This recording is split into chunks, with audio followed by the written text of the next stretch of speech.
Good morning. I'm glad to have Vijay come to our university today. We don't have a lot of people in the class with us, but we have two great professors, colleagues of mine here, and a student. Vijay is a professor on Penn State. He's the vice dean, the associate dean for innovation in engineering, and Robert Noll chair professor in computer science and electrical engineering. Vijay, the floor is yours. Thank you for Thank this you. Thank you for people joining in remotely and for my colleagues out here. Bon dia.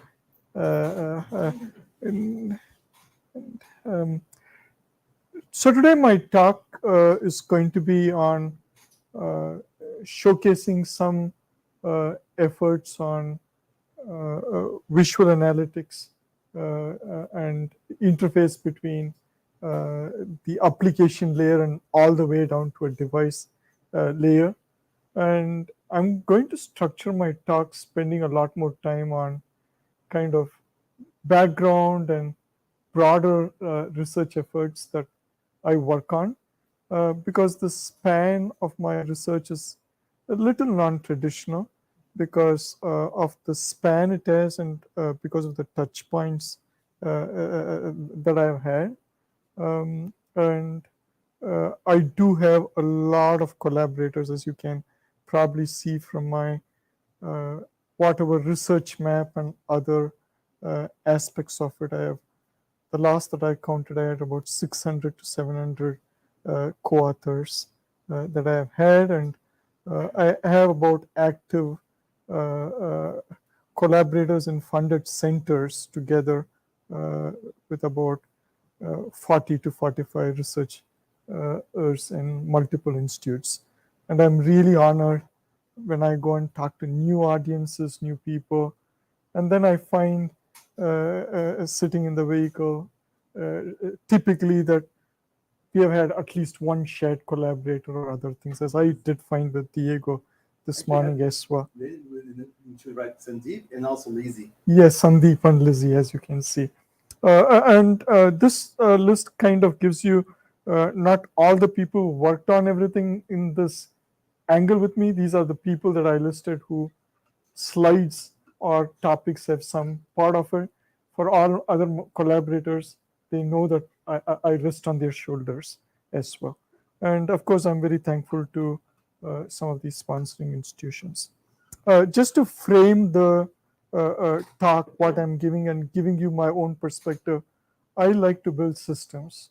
And I like to build systems that actually address real challenges. So when I say it's not stopping with a simulator, it's not stopping with a prototype, it's not stopping with putting a check mark, oh, I did this benchmark set.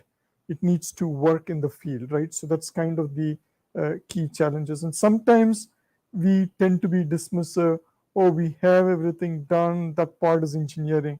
But innovation without that last step, where it really gets deployed, you will end up making very different design choices. So that's really been my experience. And to do those aspects of it, there are a few things that you should always do, right? So for example, you should just go to a good software designer and ask them to rewrite the code, make it run faster. And then you will tend to find out all this profiling, benchmarking, the tuning that you did. Oh, you didn't need to worry about it. That was just a function of a poor programmer. On the other end of the spectrum, you go and say, oh, I'm running this on a CMOS array. I have my analog sensors in a different chip. All the bottleneck was just the throughput between the CMOS sensor and the CMOS processor. Hey, why did I need this? I'm going to throw this away. I'm going to integrate my sensor right on top of the memory stack, do some filtering, the bandwidth reduce, right? So if I didn't pick the real hardware design properly, again, the software that you design cannot overcome the problem with the hardware. These two layers need to work with each other, right? That's kind of the essence of my research over the years. So kind of ping between people who do new devices, materials, and then go back to people who do applications. And I'm kind of the matchmaker many times between both. And that's really fun because you tend to drive things from both angles, because typically people have this notion, I'm going to give you the next best transistor, this is what you have. Or someone comes, this is the next best algorithm that I have, this is what you'll end up doing.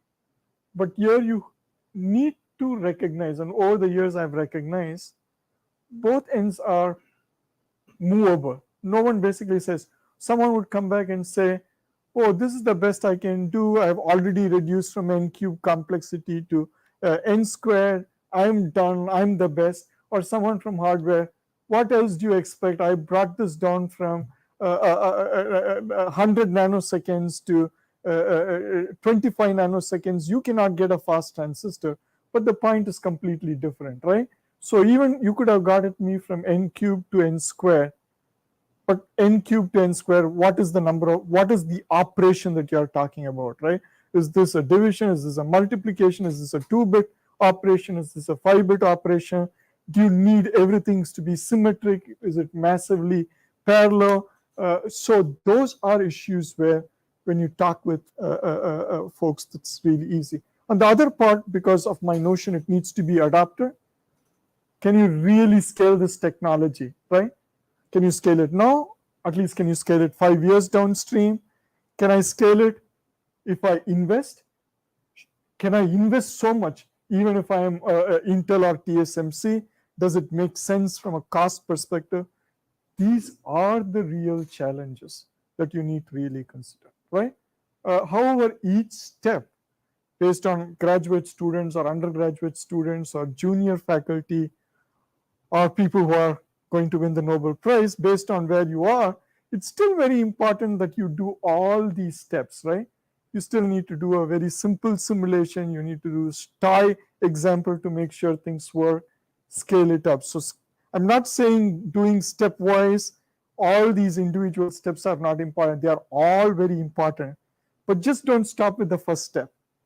And of course, the corollary goes, don't start with the last step as well. You need to get check marks on all those things. And the key reason why I have so many collaborators is I like to skip some of the steps, not because I'm skipping the steps, I'm standing on the shoulders of people who have taken those first few steps. That helps me to accelerate the back end part of it, right? So that is the benefit of all these networks, for people like me visiting you, for you guys to come and visit me, or send me an email or exchange an idea that you have after the talk. So the thing that I'm going to be most delighted about is after my talk, you can just tell me, I have this idea, I have this one, I'm interested. And again, one of the things that I tell to any collaborator or any audience, I'm just like a mirror, right? So if you give me an idea, I'm pretty certain I'm going to share this with 10 different talks that I may visit, 10 different universities in the next month or so. So I'm not going to hold back and say, oh, this is patented, this is copyright stuff. I want the knowledge to advance. So that kind of gives me a notion of things that I do, talking about analytics and visual analytics.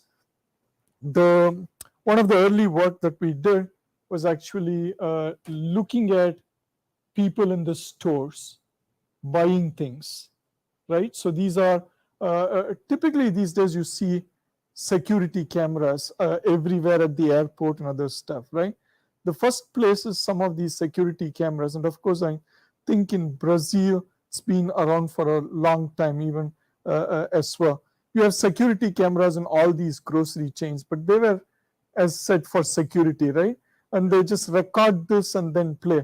But what we ended up doing back from 2003 up until 2007, when it was really deployed massively, is these cameras used to look at shoppers. So when they buy, it will actually tell you what they are buying. And then it will also recognize if you buy a diaper, you're also likely to buy beer. Looks very counterintuitive. but if you are a young parent, you probably recognize why. You're very tired and you're probably drinking. So in many of the shopping places, these were in very different locations.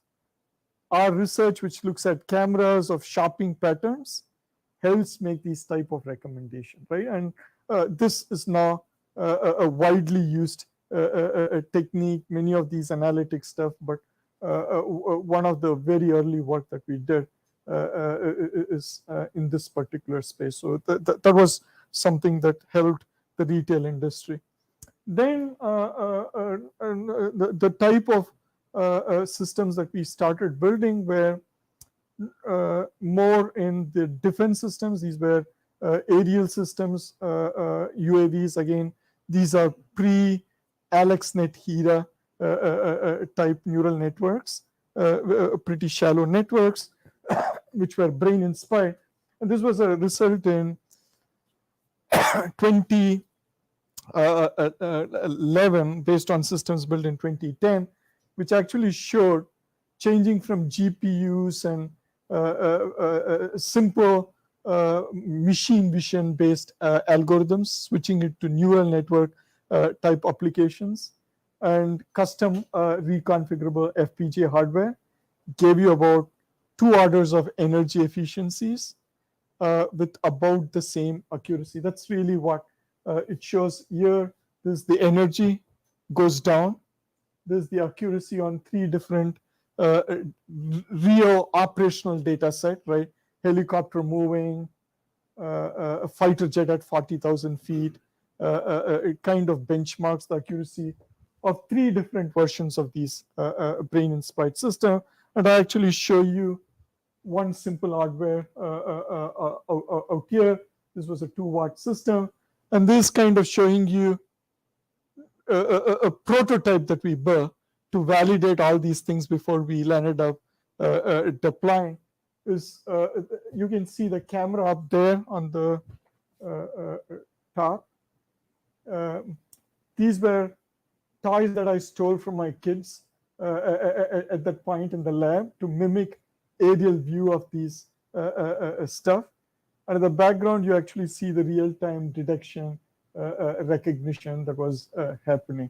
And of course, these days, everyone does this on a phone, but just recognize this was about 15 to 16 years back, done real-time with 2-watt power budgets happening.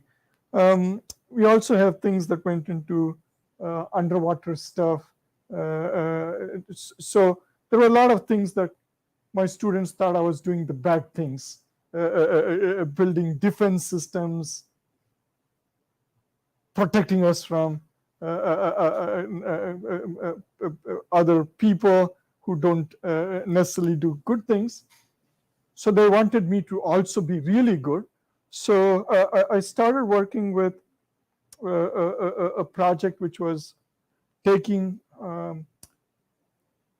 sight to people without sight, so as to speak. So it was one of the largest projects that the US National Science Foundation funds, called Expeditions in Computing, which is, this was trying to help blind people to be able to go to a shop and navigate. Given my previous experience with shopping insights cameras and a lot of these UAVs. So what will ended up happening, this is one prototype. There are a bunch of different things that we have done. You can see videos online as well if you search for my name. So these are cameras that people would wear at different places. The early version was here. So if I'm entering a store and I want to get orange juice from the grocery store, and I need to get potato chips, it will let me know where to go pick, how to pick it, where to go next, pick it up, with essentially vision-based tracking, right? So this was a interesting project, but to get it to work in that form factor and other stuff, it really created a lot of new fundamental changes across the stack. And some of those innovations included fundamentally different architectures. One of the things for my microelectronics colleagues out here is it landed up creating one of the largest cross-point based architectures using resistive RAMs that actually landed up doing spiking neural networks. And in fact, my colleagues from Stanford and UCSD on the team, Philip Wang and Gert, I think they had a Nature or a Science paper for one of the largest versions of those chips from that particular project. We also had some, we also did a lot of these designs because in many of these applications, we actually, a key challenge is the amount of data moved. So we also work a lot on technologies that stack 3D memories on top of compute so that the bandwidth between compute and memory is very large. So those are these type of structures. Admittedly, many of these structures that we work are at the leading edge of the curve. So I really don't have any foundry producing some of these things at any point of time that we start, but we start this with labs around the world that can show me a small prototype circuit.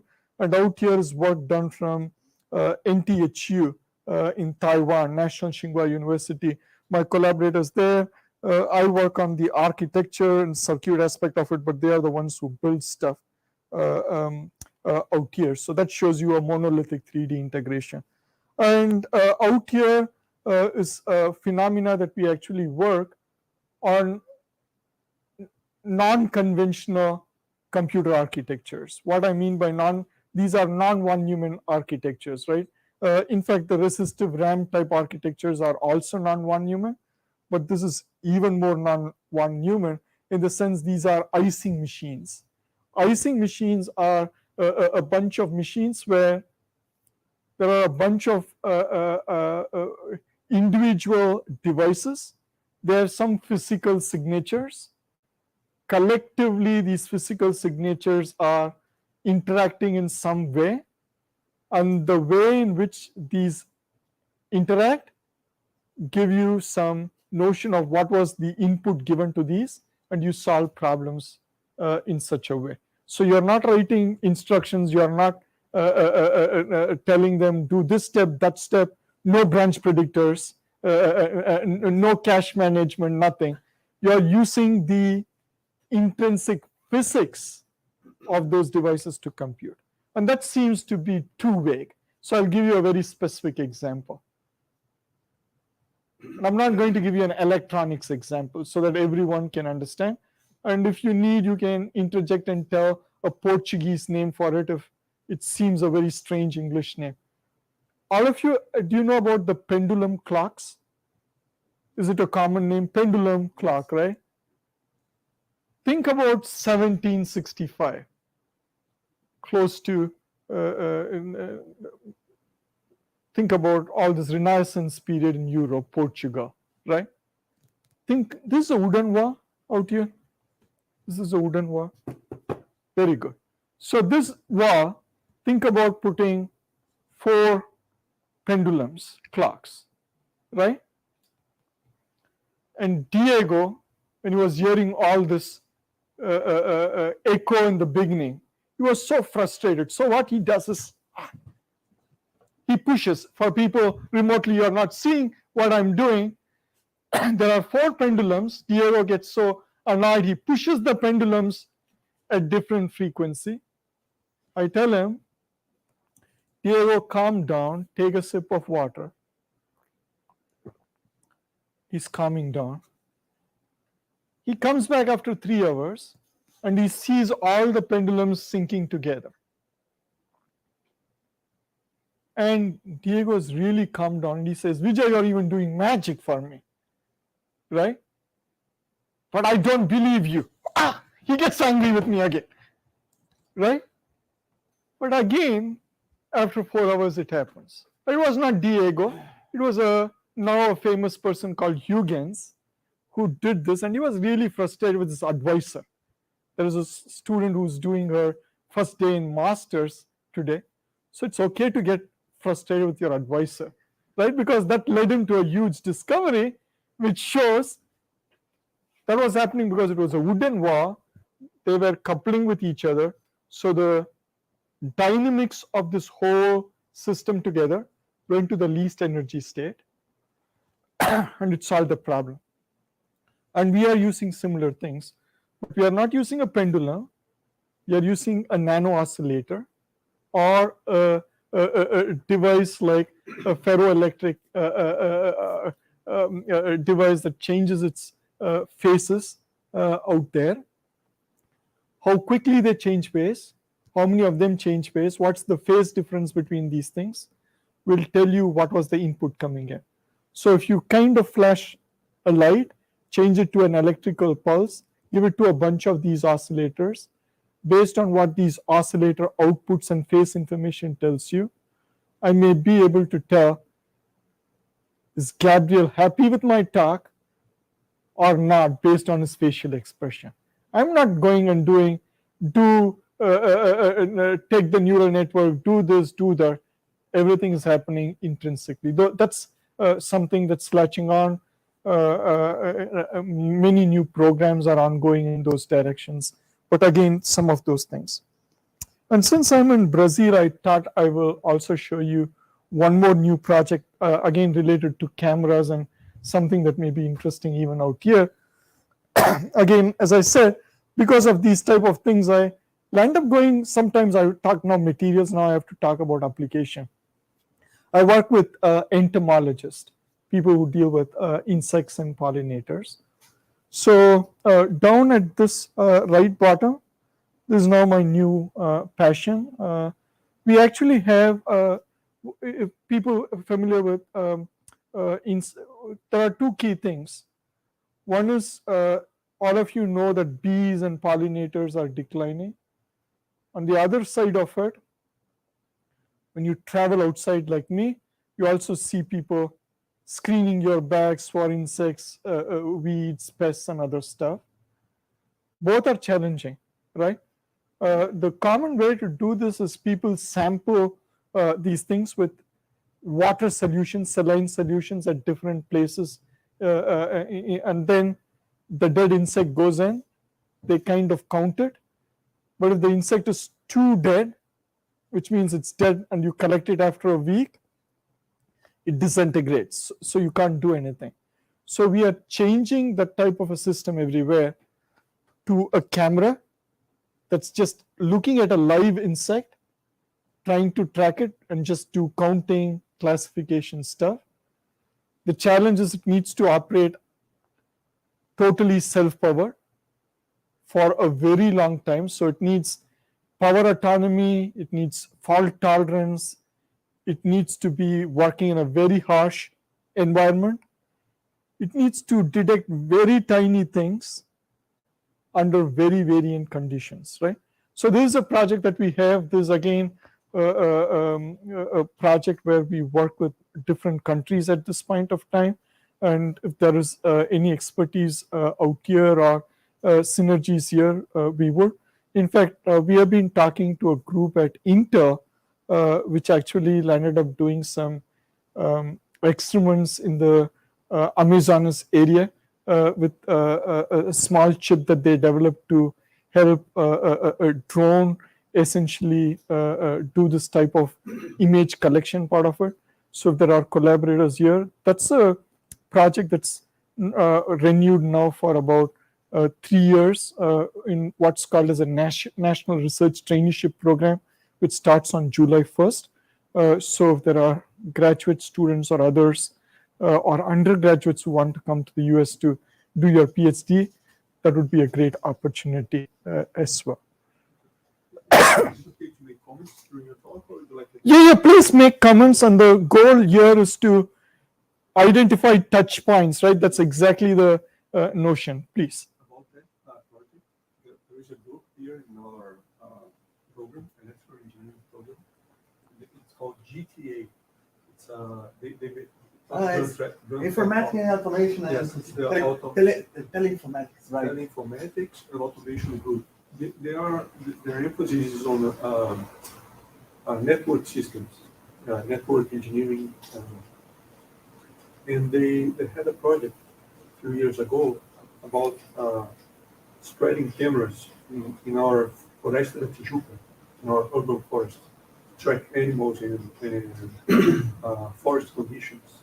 So they have some expertise on IoT systems for forests. Yes, absolutely. That will be very interesting. And again, the unique aspect out here is insects are extremely tiny, and they're very variety of On it. that point, I actually have two histories. One is a project actually the former student of our lab. It now is the you went to Foz do Iguaçu, right?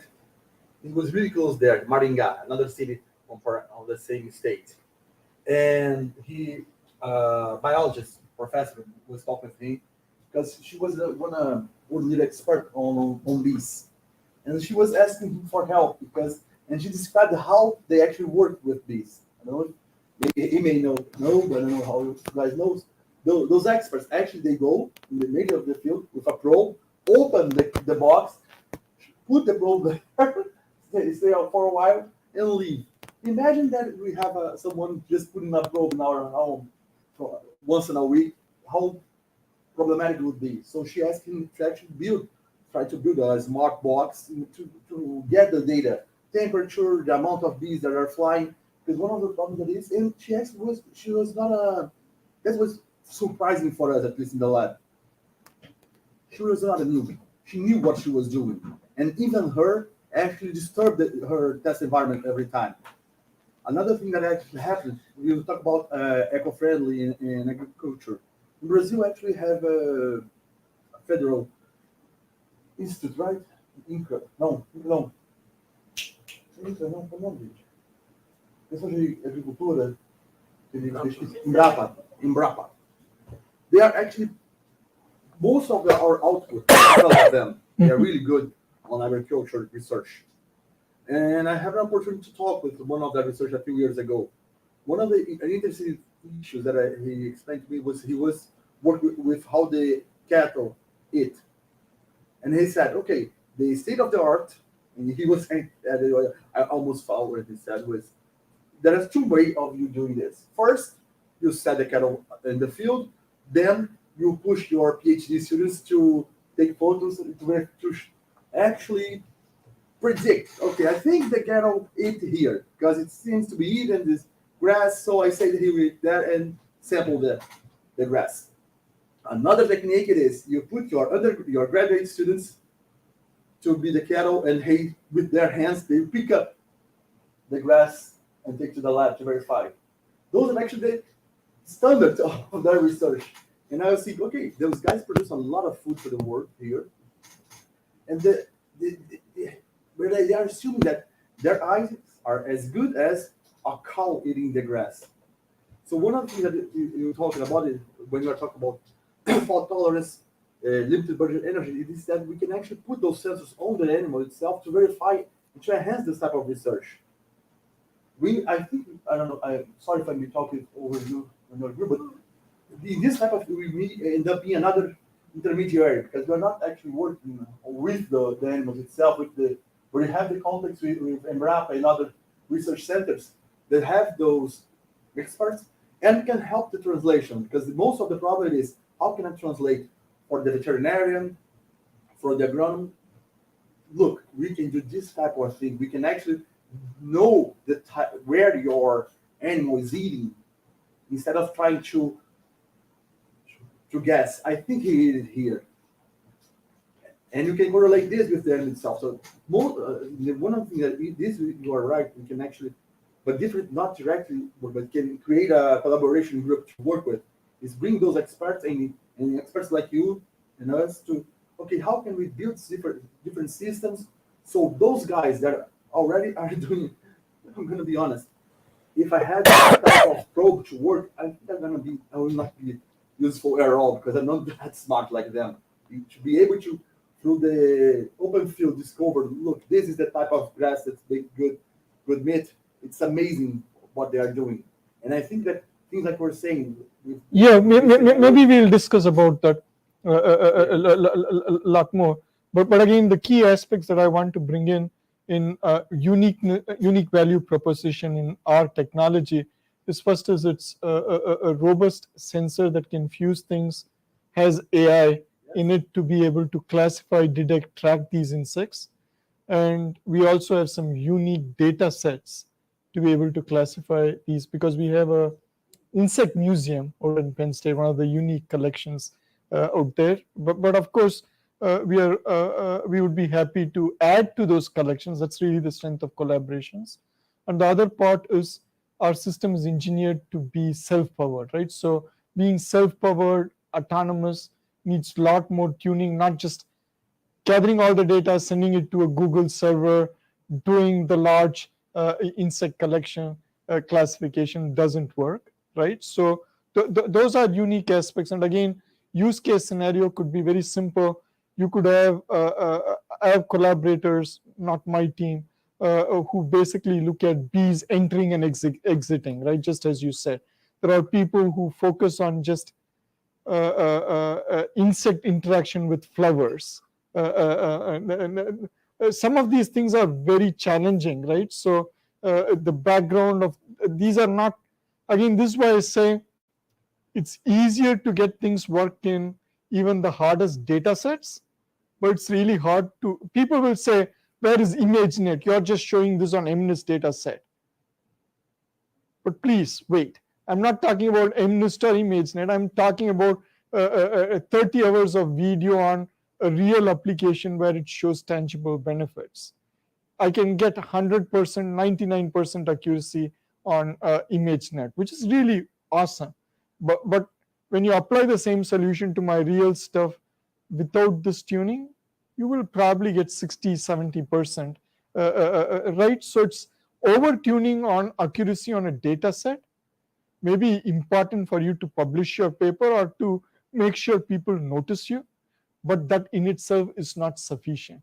I'm not saying it's not required, but it is not sufficient, right? So that's the key thing to notice. And thank you for the pointer. These are things that we will continue to do.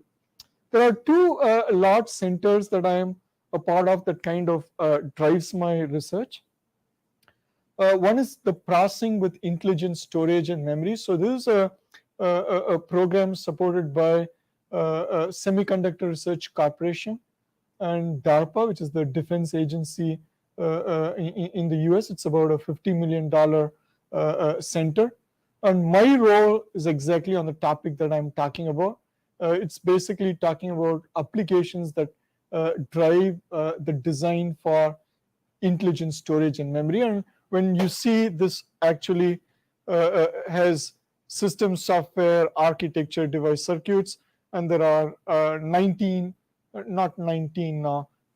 other PIs from 10 different US universities in this research center. And I basically provide guidance on two different applications. One is deep insights, which is based on all the sensor information, and the other is on personalized secure drug delivery. And you can see these are cross-cutting edges. This is just to give you a notion where to kind of give you a broader aspect. And this is more for Diego and my computer architect friends from an application perspective.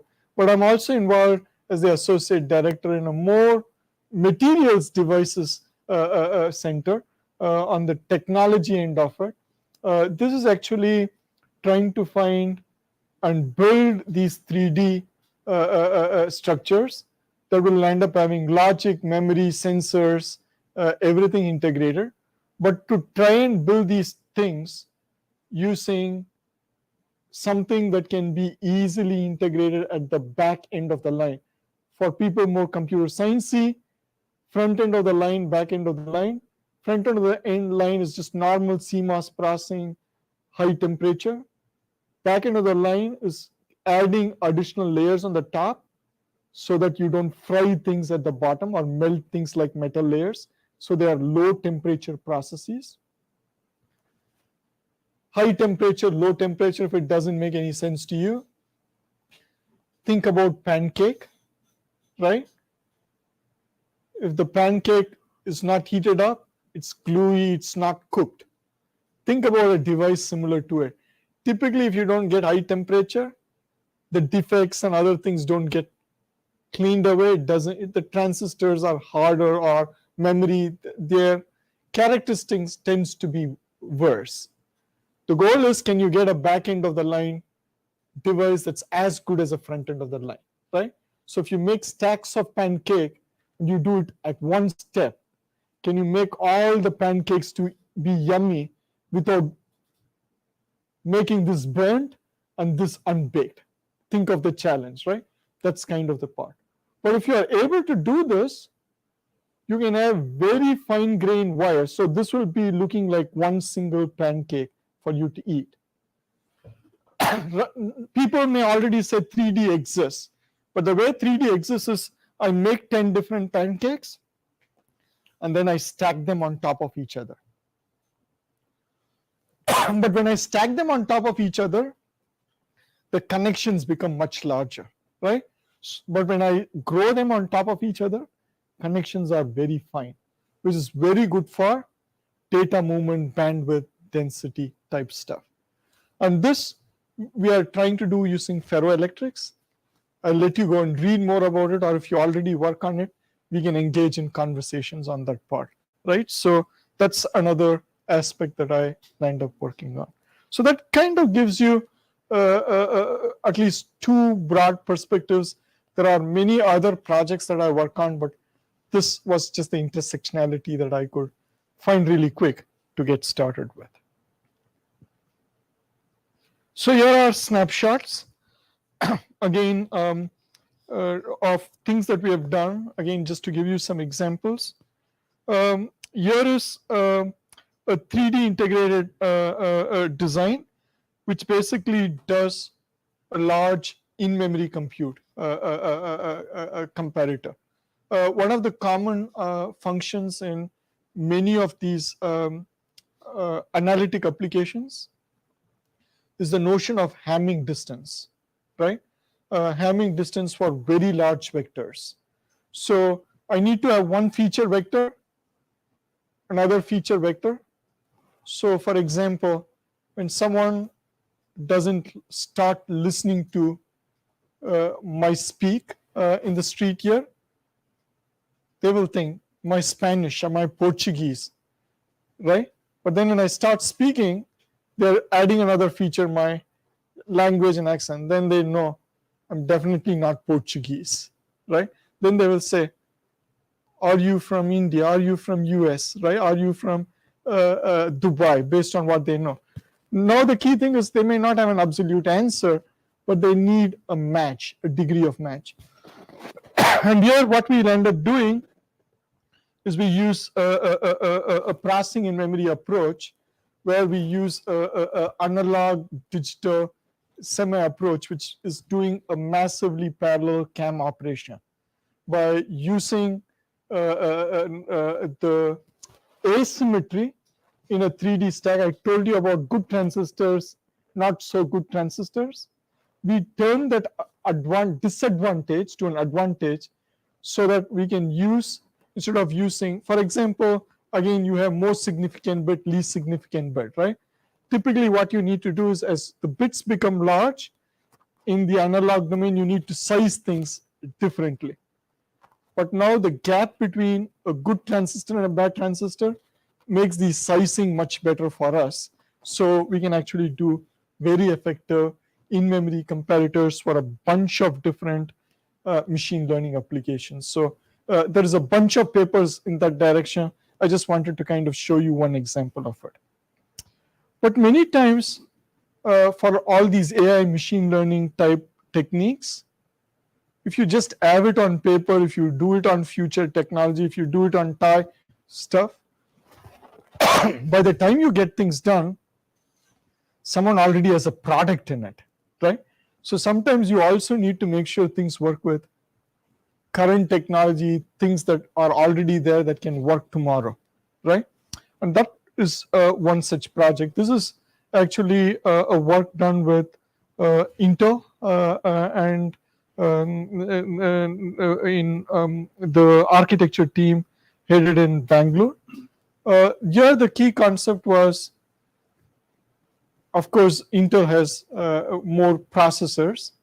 One thing that in each processor that you have, the largest area is, I have two graduate students, I guess.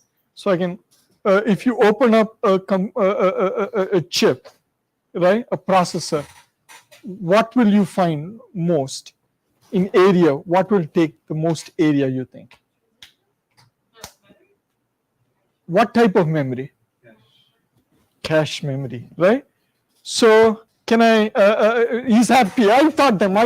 That's what he's telling them. I would kill them. It's not happy. It's like if you want them, they're gonna kill you. So those caches, we turn them into accelerators, compute accelerators. So that's really this project.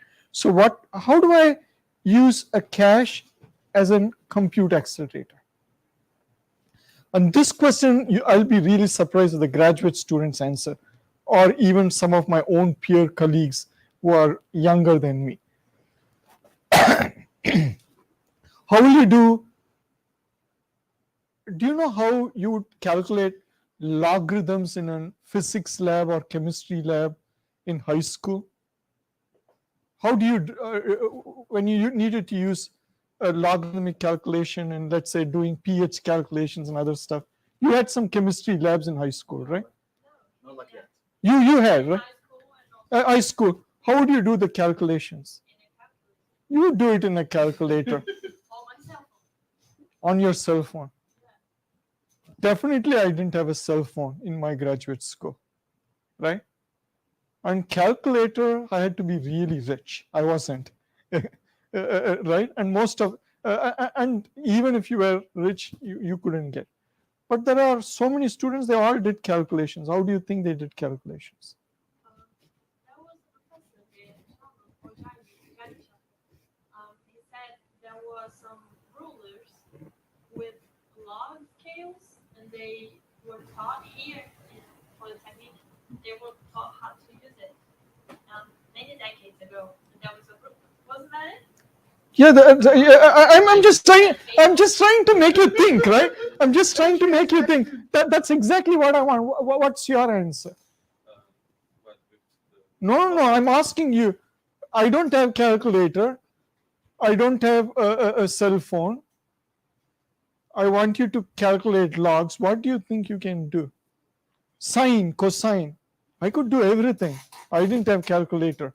And if I don't finish my lab in 1 hour, I'll get a D grade. And I didn't get a D grade, thankfully. Neither did my friends. Anyone else who lived? Table, spreadsheet. So we used to have a book. It used a log book. Based on, you have the notebooks. That's exactly what it is. So now give me an idea. Now that you know about the notebooks, what do you think I did in this project? What project? The memory comparison? Yeah, so if you notice, what are we doing? We are doing multiplications. We are doing value function. We are doing log function. You said What did you work with Felipe in the past? Because she actually is the fun part, because she actually did, not this, but use something similar. quite similar to it. No, you said, robotics. no, but you said FPGAs, right? When she used FPGAs, That is the hint. So I'm an FPGA person. This ideas came from FPGA. That she worked with. She doesn't get. She only are missing the last link. That's why. Yes. No, so you said table, right? So table, where are you going to store the tables? Cache. There's a lot of cache tables, right? So let's actually do a very simple. Maybe that will come later. That's the key. It will take a lot of space. So what do I need to do? I need to try and find ways in which I need to store it more compact. So that's the challenge. So all I wanted to break down the barrier is research is actually not very hard. And Diego mentioned this very nicely as well. but I wanted to surprise you that I think similar to you. He was telling the key to success is to recognize someone has solved this problem in some context, somewhere, in some other technology, for some other things in the past. And if you really score what has happened in the past, and you can connect it very nicely, you can do the most amazing things, right? And it's also the easiest things to do. Some of them take much harder challenges than I do, but I take the easy road, so as to speak. I try and find what's being solved. I quickly connect things, apply it to a new technology, zoom, something comes. And this is somewhere in the Intel production cycle. I know nothing about it, on where it would be, but they did tell me it was integrated in a product. There was another part that Diego mentioned. He talked about supercomputers and supercomputer leadership out here. So one key challenge with all supercomputers is the need for backup and storage, right, for providing robustness. And again, a key limiter for that is the bandwidth between the processor and the off-chip flash memories. So that really limits whether we can basically go to exascale computing or other stuff, because the time for backup and restore eventually becomes a bottleneck. So a key solution that we have been exploring in this particular case is the notion of backup and restore happening right within each other, rather than serializing everything and sending it to an off-chip flash.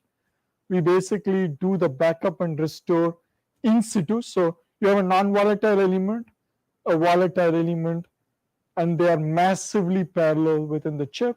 So huge bandwidth in this particular case.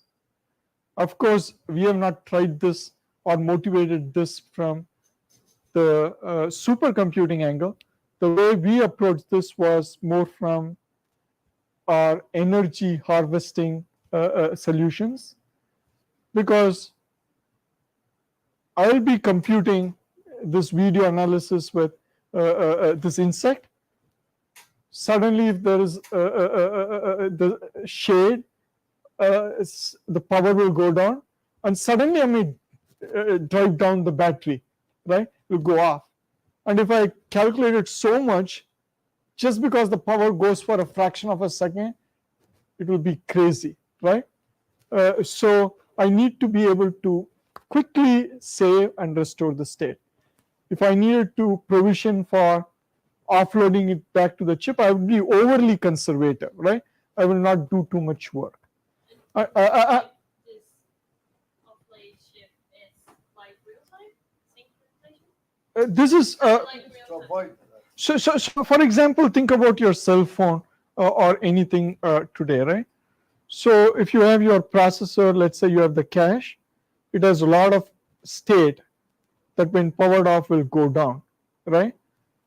So what you'll end up doing in most of your systems, when you try to power it down, you can say shutting down. What it's really doing is any state that needs to be persistent, it moves from the cache to any of the non-volatile memories, right? A NAND flash typically, right? But then that needs to be serialized and sent to a separate NAND flash chip. Offloading and uploading that state, as you can say, the boot up times is large or small based on how big your stuff, right? So even your cell phone, you can see this. So, but now if that fraction, the easiest experience, think about things like I have in my cell phone. I didn't bring it. I borrowed my daughter's today. If I turn it on, and especially when they tell you shut it down just before and after the flight part, I want to send one very quick email, and I turn it on and it starts so much time to upload. I get really frustrated. It's just because I have too much in my flash to upload down there. But if it can just come up instantly, and then if I turn it off, it saves my state, comes back, That's what we are looking. That's what I mean by backup and restore, if I answered your question, right? So what I really mean, these are 5 memory states, volatile. You have 5 non-volatile elements right here. So whatever is here, it can get latched on here. If your question is, why didn't I have all these as 5 as just non-volatile to begin with? Non-volatile memory is more expensive to write. It consumes more write energy. And the number of times that you can write in a lifetime is also lower. So that's the reason when doing normal operation, I need to write in the non-volatile memory. But when I'm about to lose power, it goes directly here, right? In the earlier mechanism, it wouldn't just go directly out here. It would go 1, 2, 3, 4, 5 sequentially to something outside. So it would go 1, 2, 3, 4, 5. Does it make sense? I'll send you a bunch of papers over 10 years to learn more about it. Some of my most obvious questions are the hardest to answer. That's okay. The other part of the challenge is again coming back to my microelectronic friends and also to my architect friends. When we actually look at all these things, we say 2D and 3D, what's the key difference? 2D is, I think, if I have a village, if I need to build more buildings, I can just go build more places sideways, which is how transistors work too. And then if you make the houses small, you can fit more. That's how Moore's law worked. But we can't make some things much smaller. The only other option is to make things bigger, like wafer scale integration these days that you're seeing with some machine learning companies. But making things very large means if a few of these things fail, it becomes nasty, right? Mostly you throw it away, you can't afford.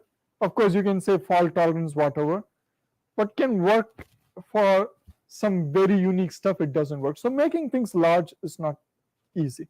So what we have started doing a lot more, we kind of try to stack things on top, grow third dimension. But it seems very simple, but the problem is if you stack things one on top of each other, it doesn't necessarily reduce cost so much, right? There is only one angle of Moore's law that we are looking at, which is basically saying if you pack more things, you're increasing capacity. No, it's also making things economic, right? If it's not more economical, instead of buying one laptop to 10 laptops, it's not changing area, it's not changing anything. You wouldn't just produce those things as a big manufacturer. So one of the key things is one technology that grows up really well in technology. Again, my question to my 2 graduate students. That's why you need to keep asking me more questions before I get a chance to ask you a question, right? Which electronic component do you think is growing fastest in the vertical direction among everything that you can think about? I would think that the Chinese computer. No, I'm not talking about company. I'm talking about something. Which one? Is it a compute processor? Is it a DRAM chip? Is it a flash chip? You're not asking about companies. I'm not talking about companies. I'm talking about which of these components. Is it a processor which has more layers? Is it a DRAM chip? Is it an SRAM chip? Is it a flash memories? Which do you think has more layers in it? It's a hard one, but you wouldn't recognize it. I'll tell you, in this technology, that it has 256 layers, and they're thinking about 1,000 layers of those. So it's like having skyscraper. These are really skyscrapers.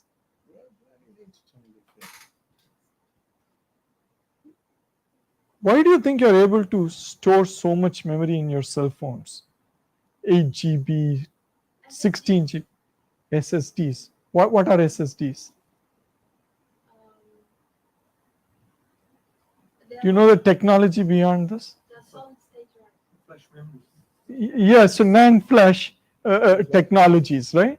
So one of the key things is when you have party or picnic in a university, just make sure microelectronics architecture application. One time you just talk about these things, so your answers are all perfect, right? So I'm not saying anything, but if you then can also, you could have really dazzled me if you said NAND flash, I would have been floored, right? So, but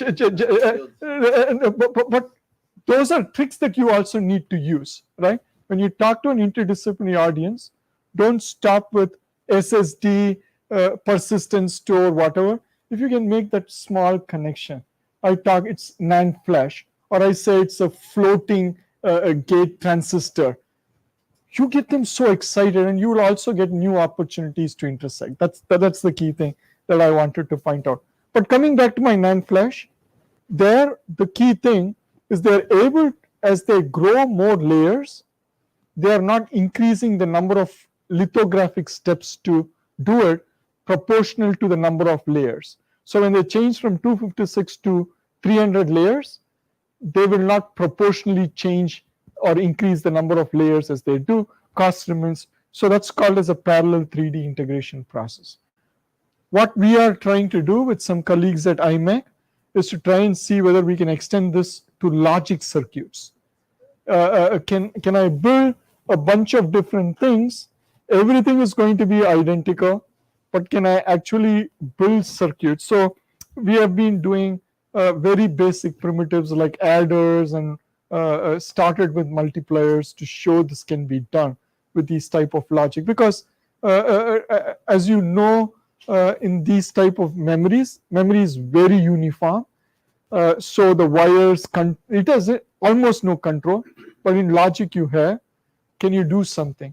And of course, the reason why we are collaborating again goes back to this notion of FPGAs. We know we can with these type of structures, but this is even harder than just FPGAs. But these are exciting things that shows you the intersectionality of problems that we are talking about.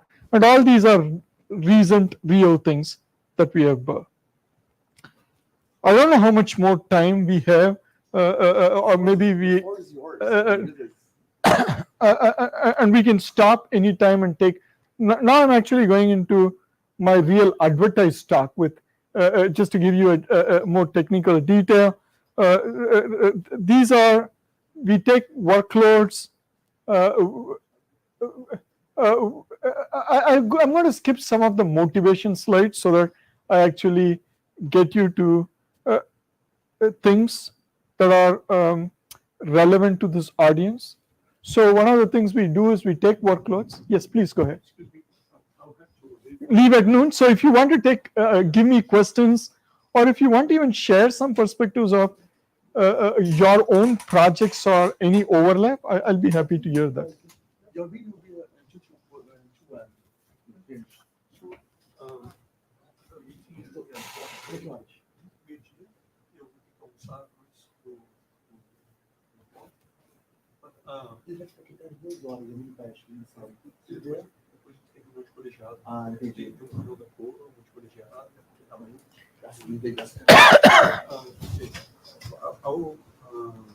I think we should share the email of the guys. I want to join this discussion afterwards. Sure. But I will contact Diego. And I'm also in touch with Sergio.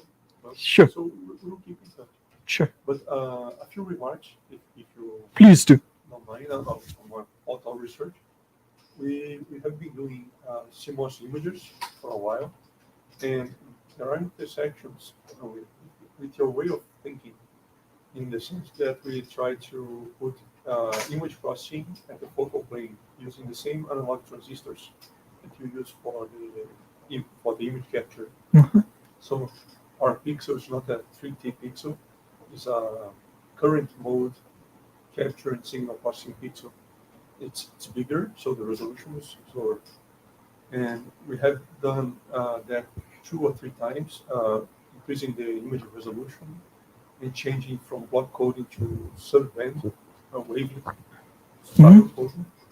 Then with Fernando's PhD, thesis, we went for HDR, but we had problem with testing the chip. There was an issue in the active area, so we only got up to the simulation results, post layout.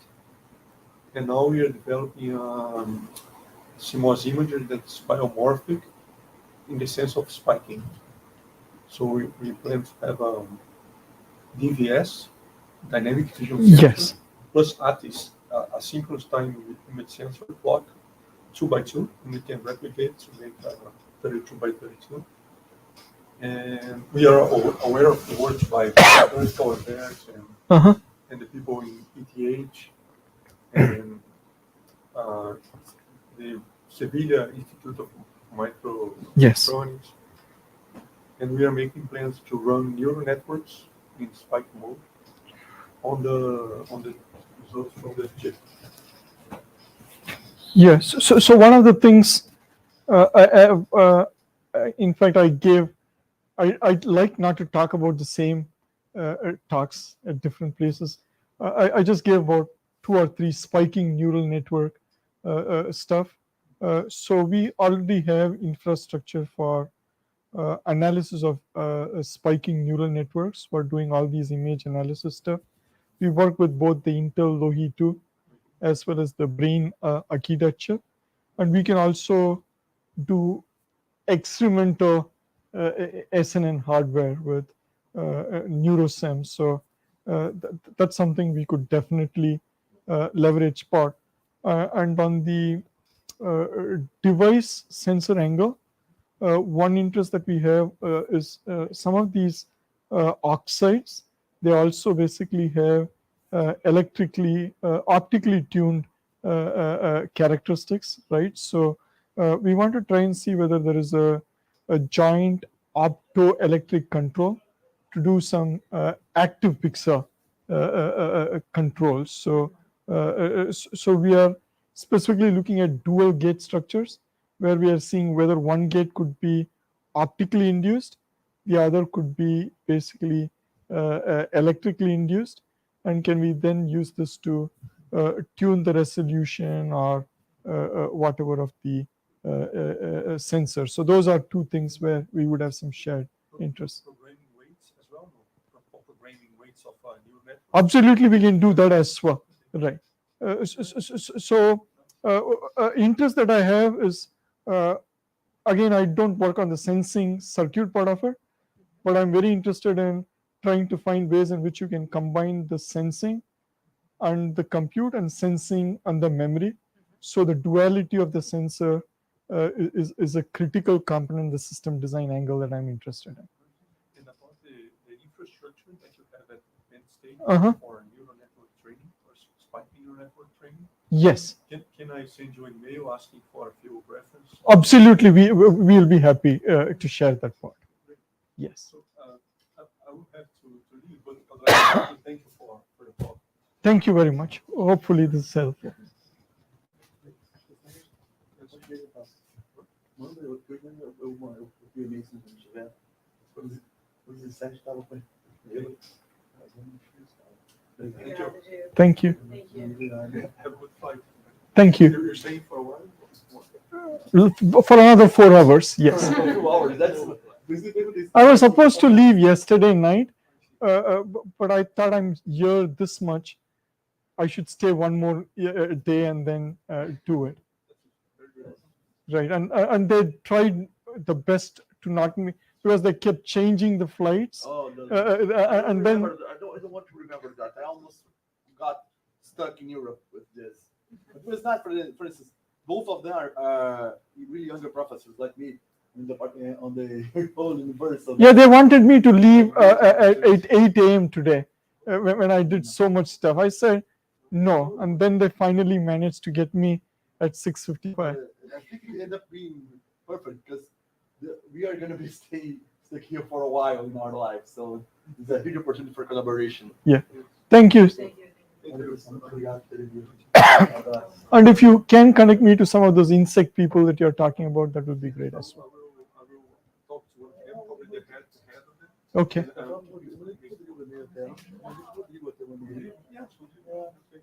But I will talk to them. Sure. permite do top na entrevista dela. So I'll send you their information. Thank you. And Diego, I'm not sure whether there are people online still. No, they are only they not make actually only Recording, right? seeing, they're watching only.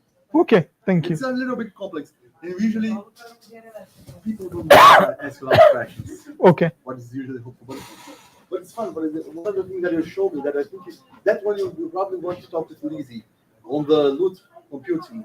Because of in the way it's neural network that she's working with lately, they're using a lot of, because it's based on FPGA, they have quite an interesting match. Yeah. Lizzie and I share a lot of things. So I think you like to when you are back to have a coffee and discuss, because it's going to be interesting to based on what you're showing. Yes. So now, given it's more computer sciencey audience, actually, okay. No, actually, they are both from computer engineering. That's okay. The computer scientist here is me. All my degrees are in computer science and engineering, right? But I work with people who are unlike me. So for most of the time, I need to be pretending I understand everyone else's language. And to pretend with so many smart people, you have to do work. So I just can't pretend. I need to at least learn something. So that's what you say about this dual gate approach. I guess you think like me. Like I'm always trying to get everything I know from many areas and struggle together to form something new. You remember this I like that saying you are to- doing bad Yes. stuff? She was doing bad stuff. She started her undergrad as the course that you were doing? Oh. Aquele curso que você falou de negócio militar, segurança. I was doing it's like international relations. But with more military specific. part, I think she was the bad actor in the room. You can say you guys say that to me, but I knew. When you get stuck in some unknown country and her international relations knowledge helps you, then you know she was doing good stuff. Yeah, so never discount. I used to be a jerk like that as well, thinking something is not useful. Yeah. So if you think about it, things that we need to get things done, right? So this was a tool that we actually built, which was actually trying to take a bunch of these workloads and start profiling them, right? So this just shows 3 of those type of stuff. And then I'm just trying to see. So here is a tool that we did. This is in GitHub if you want to go. So it's called SysPIM. It was actually built on top of a model based on some of the NVIDIA profilers that were there. So what it can end up doing is it can try and analyze where things are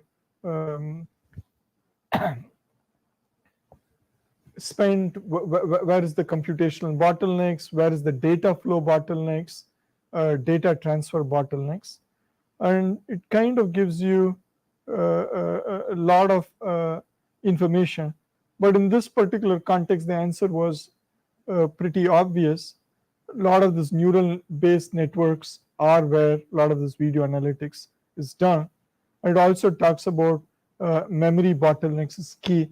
Again, I'm just giving you the gist of it and kind of telling you tools that are needed to do this. But then, so this actually is the part that's really essential, right? And again, I showed you this workload part out here. Based on who writes this workload, whether I just get it from GitHub, if I get my graduate students to do this, I download it from a book, or I download this from a company that employs 10 people to optimize stuff, the code that you will get will be very different, right? So that's another key part in this particular case. You need to make sure they are optimized, they are doing things. And you also need to make sure that you use the right framework, right? So if people are used to using PyTorch to develop stuff, you make sure you use a similar framework in helping them to handle libraries and other stuff. Because It's one thing to build an accelerator that's really working well. It's another thing to get people to use it, right? So if you break things that the industry doesn't want to do, you'll have a very nice ISCA paper or a micro paper, but it will never make it to real world. And I'll show you an example of that in a short while about these parts. So these building tools were important. And then we also looked at opportunities across the stack where to do this PIM, right? PIM could mean SRAM for Intel. For Micron and Samsung, it could mean DRAM, or it could mean SSDs, right? So where what you mean by processing in memory means different things to different people. And of course, given that our sponsors include people across that stack, we actually have done this compute memory storage hierarchy for video analytics. I show you some snapshots out here. Of course, we built a lot of these early stuff that I showed you in my lab. All of these were A6 FPGAs that were already doing all these streaming video analytics. I showed you this lookup table structure that was SRAM based. We have worked with both Samsung and Micron on integrating some RISC-V like cores into the DRAM banks. And again, with one caveat, all this work is simulation, circuit analysis work. These are not tape out designs that I talked. This is more with an architecture group. This is a tape out version with SRAMs. Again, we have worked with a lot of persistent memories. These are real prototypes to small circuits to functioning hardware. These are cross-point memory architectures like resistive RAMs, ferroelectric RAMs part. And I'll show you one example of these type of things. And the other part with is SSDs. These are with real hardware that I will show you. These are FPGAs very close to SSDs.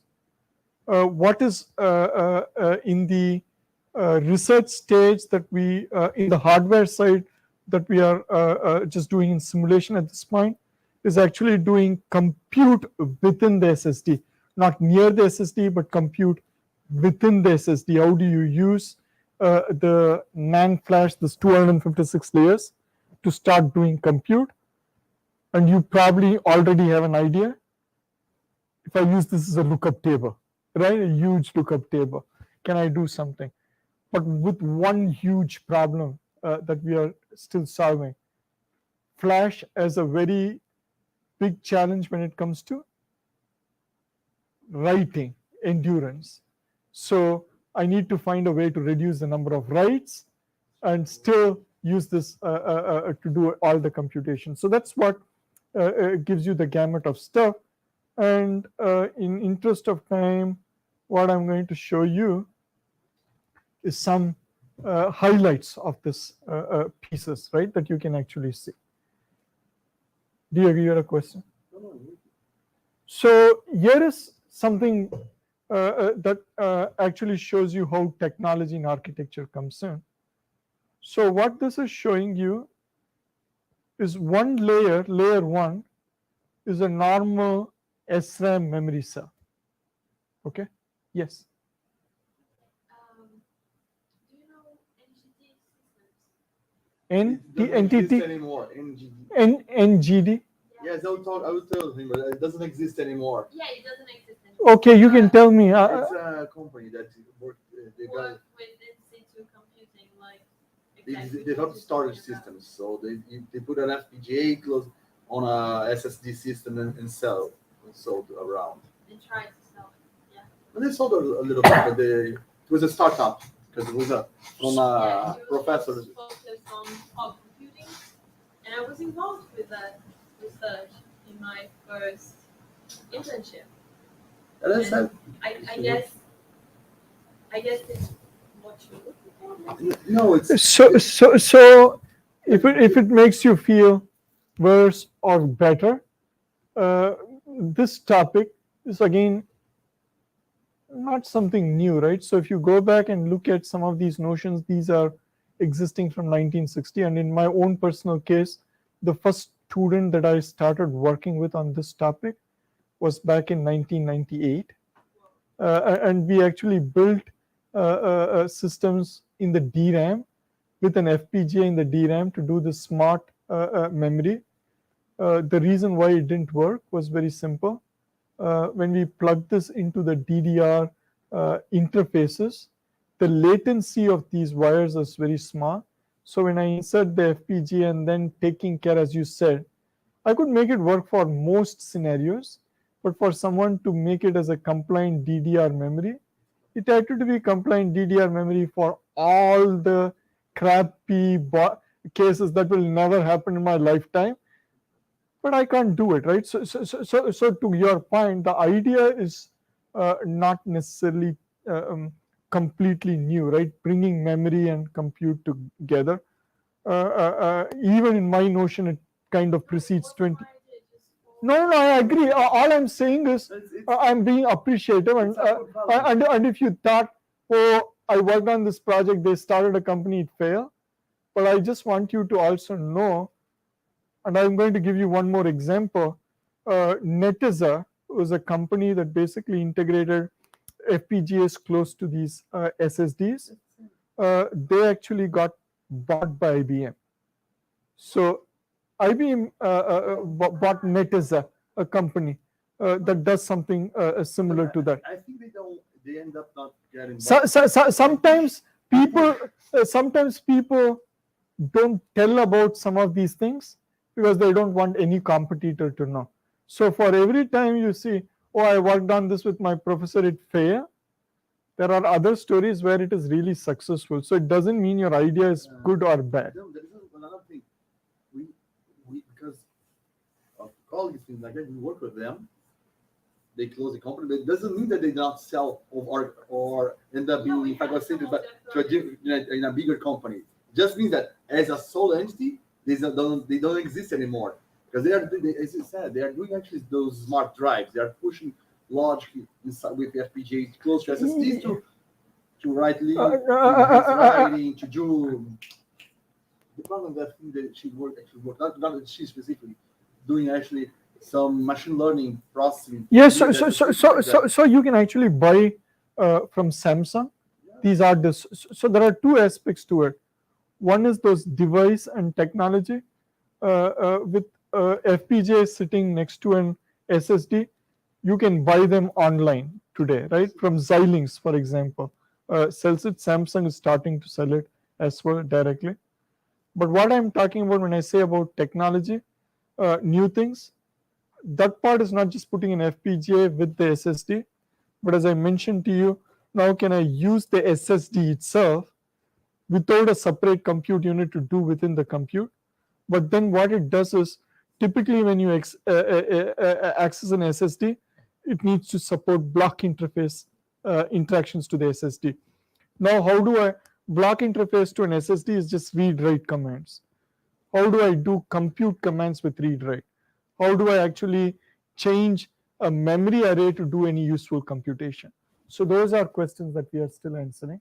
And the fabricating of them is done in like toy circuits because we can't fabricate that many layers. So that is the part that I'm saying when we are building new hardware. The other part of FPGA with the SSD is a pretty common technology. You can buy it. It is definitely in commercial use. And there, a lot of things that we do, just as he said, we have been mapping bioinformatic workloads, these data insight workloads, neural networks, and we show benefits of this in some target applications. Look at the figure that you have there. It's more a philosophical, not actually a philosophical question, but it's as a professor, practical questions, and as a researcher. As you start to not only stacking more or as I said, growing the secrets up, do you think we should start looking on different, as professors, to teach our students? Don't need to be actually us, but they should start to look at different areas to study. For example, we actually talked about electrical engineering, computer engineering. However, more than ever, just so tell it's a skyscraper.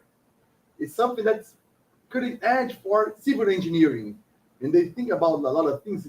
So should we actually take another look on the original engineering, that was civil engineering, instead in order to build this better? Do you think, or you think we can just go with the knowledge that we already have? So if you actually start looking into all these things, right? So that question, I'm not sure about civil engineering per se, but there are a lot of things that you have synergies in the materials engineering stuff, right? So because in their design phase of these materials and other stuff, they do a lot of thermal analysis, heat movement and other stuff. But in our case, we need this for an operational temperatures, right? So you can actually use this. No, of course. And even wiring, how to do power delivery. How to Yeah, absolutely. So for example, when you think about power delivery, the way that you do power delivery to a single store to a multi-story stuff changes, right? So there are, you can again leverage some of those frameworks, tools and other stuff and apply it. But most likely the way that I would imagine though is if you actually develop some very nice tools for 3D ICs, maybe you can go back and sell it to some construction designer and say, a lot of slides. Yeah, I would probably say if you do a 3D IC design and then you have a friend in a construction business who wants to do these things, maybe try and see whether you can repurpose that for them to do their building design much more efficiently and say it is doing automatic wiring and water pipe design and other stuff for you. No, it is interesting because this picture of yours showcases quite a bit. As we're increasing complexities, we may need not to go learning everything on that field, but there are a few key concepts that we should start to discuss with our students that simplify things. For instance, quite simple. Because of a friend that is an architect. If you have I did not know that, okay, originally. If you have a high ceiling, you have a much better cooling for your house. So depending, if you got a good architect, your energy bill is lower because of how he designed. Let's start to think, look, I should start to think about this in this direction with my electrical engineering colleagues, because it may reduce one of the huge issues that I have in the chip. It is power energy, and not to do computation, but to avoid the chip to fry. That's right. And in fact, you can see some of these slides are really hard to make, right? But once it's made, it is pretty easy for it, because my materials colleagues and they would understand something like this. Our electrical engineers will understand something like this. Our CS people can start understanding from this, and some people may not. Still, this is just an SRAM cell, right? These are two inverters coupled with each others with two access gates. What I did now is actually added 3 other transistors with some connection out here. Based on what I said to L, R, and B, I can take 2 different rows of these SRAM cells and do logical computing on them, right? And the key thing, the reason why I show this vertical wire that I show is much smaller than this entire transistor. When you grow them this way, monolithically one layer on top, this is this small. But if you do the sandwich approach, the through silica via, this wire will be larger than at least 4 or 5 of these SRAM cells. So the easiest analogy that I use in civil engineering to explain this stuff, if you think about elevators in Europe, I'm not sure whether you guys went to Europe. These are very tiny elevators. And then have you been in any service elevator, like in a very large stadium where the elevator is this big, right? Right? So you have one, but imagine this room is the elevator. So TSV is like this room. So if my chair needs to go up, I still need everything to go with me. right? But everyone will just share the same thing. But with my growth, this chair can just talk to this chair can talk to this chair. We can see the big, huge technology difference, right? That is the key thing. So when sometimes people say, what's the big deal? You have one memory cell, so it's like a bit to bit can be computer. In the other case, no, it cannot be bit to bit. One bit and one bit, then the other stuff just needs to be sequentialized on the same thing. So it's like 100x, 1000x sequentiality stuff. So the critical point is, Could I explain this slide?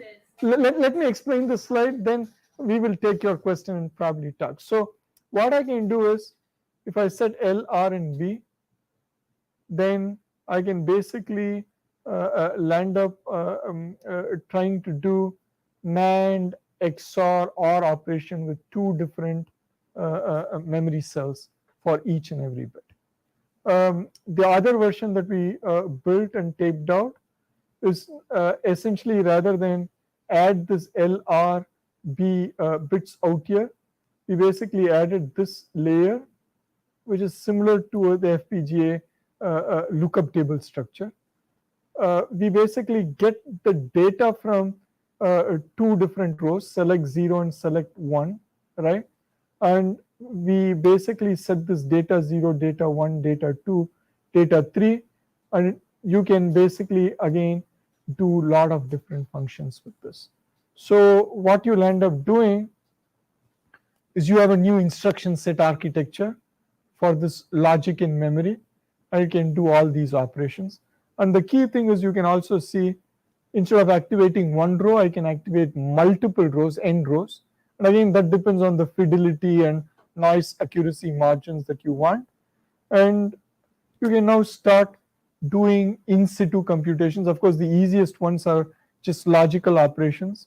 But if you start doing some of these Mac-like operations, then I can actually land up accelerating AI machine learning in these fabrics pretty well. I'll take your question, Gabriel. I'm just wondering if the difficulty is how to apply that in a chip factory.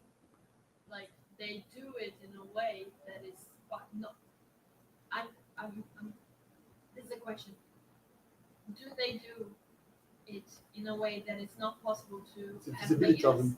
Oh, so the you're asking me what is the challenge for the monolithic growth as far as this? Yeah. The challenge with monolithic growth, as I mentioned to you, the TSV based stuff, they make things separately. They slap it on top of each other and then make these connections. So because of that, the connections need to be broad. If these wires are, if the thickness goes down, the mechanical stability and other stuff becomes challenging. The challenge with this monolithic growth is, as I mentioned to you, if you think about a transistor layer, it has, even that is multiple layers, even that is 3D, right? It has silicon, it has metal, it has some metal connections. Metals can withstand up to 400 degrees centigrade when manufacturing them. So you have this first layer. Now if you have another active transistor layer, you need to process, typically you will have things processed at 800, 900 degrees. They are done. On top of it, you do things at another 700, 800. But then if you do another 700, 800, some of these things may melt below, right? So you do things that don't withstand the highest heat at the last step in a single layer design. Now if you need to do another part, then it becomes problematic, right? So think about your pancake. You have one pancake, you put jam, sauce, whatever. Now if you want to bake another pancake on top, this jam and everything is going to melt away, right? Yes. I think that is a good example in Brazil, actually. Yes. So it would actually melt. So how do I still make my pancake here. So the one way in which they would do is think about having a dough here, and I have a laser that just focuses and heats just that part. My jam still is cool, right? But that is not very scalable. So that's the challenge. So now what they're trying to do is, can I then find, let's say, some sort of flour which can bake at a very low temperature and gives you the same thing, right? So maybe it is not like dough, it's let's just coconut. Even if it is warmed, it gives you almost the crunch as a pancake. That's why I talk about materials. Now you get it, right? So that's the synergy. Again, as an architect, what's my role? You're saying it's for a materials person. What I tell them is, what is the property in the material that it's almost like the taster. I don't care whether it's a dough, it just needs to be sticky, it needs to be not too bitter, some sweet, it needs to bind this way. That's how you say in the device, I need this much leakage, I need its offstate this to be this much, I need this. I'm not going to read it too many times. Don't worry, I need write endurance to be more important. That's what you specify to the materials people. The pancakes and eating makes people think better about all the, at least for me, right? But I'm gonna show you the figure later. You're gonna be because, as I said, new material will be the key, because you're gonna be able to then work in different degree bands, heat bands actually. So again, once you have this, then you can do programming for these PIM memories. So how do I get a programming infrastructure for it? A lot of my colleagues in the PRISM Center, they do these type of work, right? So they basically look at DSLs, domain-specific languages. How do they use domain-specific languages to be able to program these type of PIM arrays? Or how do I actually automatically extract portions that map to the PIM as just another heterogeneous resource as compared to CPUs, GPUs? So that's kind of the work. And what I'm going to jump is the lookup table based design and get to some detail of what we landed up doing in this part. Maybe I should show you the architecture before I show you this part. So one of the key things to notice is, even if it is an SRAM design, there are certain portions of the SRAM design that the physical layout people will not let you change it across generations. So when my Intel team goes back and I tell them I'm going to make some changes to this subarray, they'll say forget it, it's not going to happen. But if I tell them you have a bunch of these subarrays and I want to put in something, they may say maybe if you give me so much more, right? So what worked in this particular case, we said we are not going to touch this. For most part, when I say most part, there is still some very subtle circuit change, but it doesn't change density and other stuff. And then we add this engine, which we call as the bit-free compute engine. That's why it's called BC. We'll talk about why bit-free if needed out here. So it's like a very simple microcontroller. It has adders, shifters, address generators. And the reason why you need address generators, operand analyzers, is to support your lookup table, right? Where do I do the lookup? What should I do after I do this? Should I do an add, shift, do some simple operations on them over and above the lookup table operation, right? It doesn't make sense to do lookup on each and every operation that you want. You can, but then it's too much memory, going back to your question. So very simple stuff, we do the computations directly. For more complex, you do the lookup. But let's take a simple example. This is just an illustrative one, not comprehensive. If I want to do multiplication, for any floating point number, it's not just going to work. I can't just store lookup table. But of course, people already know this trick, right? Even things that we know are accurate in all these precision, they're only accurate to a certain digit, right? So you can essentially do bit representation changes. And good thing with all machine learning applications, 4-bit, even 2-bit, those type of things are good, right? So you can start working with fixed point precision, and you can just do this. And again, you can limit this, right? You can also break this into, if you have 64 bits, you can chunk them into 16 bit, 16 bit, 16 bit, and do them sequentially, right? So in this particular case, just imagine I support only 4 bits in the lookup table. And you can also show that I'm not storing all the 4 bits, you're just seeing odd numbers. The reason is even numbers are just shifting, right? So you make use of that particular part. By limiting the precision range, chunking the precision, using only fixed point representation, looking at symmetry and other mathematical properties, you can reduce the size of the table. And now, a more general stuff rather than just the toy example, you have a whole series of math based on Taylor series expansion. Taylor series expansion.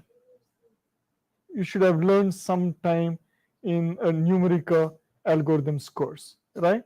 Runge Kutta and other stuff will also come under that part. So someone is praying to God, okay. So the number of terms will help you trade off accuracy with the precision of those results, right? So you can actually reiterate, you can look into something, keep churning back, get stuff. You can reduce the number of entries in the table, change accuracy. If you go and look for CORDIC, CORDIC, that is how most functions are supported in an FPGA, for example. All the scientific applications, they're all based on lookup tables. So you can use a lot of those standard techniques in implementing these type of things. Of course, once you have these tables, you need to understand where should these tables be placed. How should the data move across these tables, right? So this also involves some data movement circuits placed within these subarrays, those modifications, so that the input can flow, look up into the lookup table, move on. And these are also systolic. What systolic means is nearest neighbor communication. Because again, in a memory chip, a very key thing is the density, right? If I have wires going everywhere, it's not good. So it should be, my input should be useful to the next one, and so on, and other stuff. So that's kind of the design that we did. So here would be the challenges for you. Once you build that hardware, you take all these weights, inputs, matrices, you need to know how to decompose them, where to place them, how will the data flow. So you need to build a lot of these architectural flow analysis tools, mapping tools, simulation tools to get it working. And once you end up doing this, you can now start plugging this into real simulators. And as I told you, this is for Intel. So they have the cache. Whenever I need an accelerator, I pass the cache, change it to an accelerator, do the acceleration, then when I want, I flush it back, start using it as a cache. So that's really how it does. Together we map a lot of these things. They found it really useful on real designs. That's why they are going with the commercial version of this part, right? So this was, I don't remember any longer. I think it was either an ISCA paper or an HPCA paper a couple of years back. Okay. No, this one was an ISCA paper. This, I think, was the older version. It's a Oh, it was neither ISCA or HPC, my bad. It was a micro paper, right? So you can see a lot more results with that part. Now, I just want to give you a flavor of something different, right? So that was with SRAMs. This was with IBM. This was with non-volatile part, and for a very different type of operation, right? These are for graphs. One thing with graphs is they are very sparse, right? And for example, think about this in a normal sparse representation, right? So you have a lot of zeros in these graphs. And a lot of these architectures that I showed you for cross-point architectures need all these positional locations. So all these things need to be 0 for it to function very well. All these resistive RAM structures that I showed you, they are all assuming the weights are here. You basically select them, you're summing up all these rows together, right? So if you don't have zeros, that will not work. And as you can see, if I store things like this for a graph, I can go back and claim my cross-point arrays are so efficient. But if I stored it in an SRAM array, I would have stored this in 1, 2, 3, 4, 5, 6. If I look at this, 1/6 of this. And for even more large matrix, instead of using 1 gigabyte, I would have used 1 megabyte. And if I run this on my SRAM, even if it is not massively parallel, even if I do sequentially, I'll be much faster in practice than them, right? So the whole problem with many papers, and I hate to say this, but many junk papers, which still get into very top conferences, they're never practical, right? The reason is simply because of this. They take very unrealistic situations. And I'm saying this just to read, again, please take my statement with the right spirit. I'm not saying everything out there is junk, but there are a few things that are junk, not because of the ideas, but because they don't translate to practical aspects that are real killers for that idea, right? That's the key thing to note. I think there is one thing, because you said those who are watching us, the key word, at least my opinion, I fully agree with you, it is there is a mismatch much of the time between what people are actually devising in the theoretical part and the damn hardware that is able to run. We started with something quite fun about the complexity of the algorithm. But come on, this is just a paper. I think it was Nature, the fastest sort algorithm. And the people here have a set last week. A colleague of mine was like, she really doesn't like it.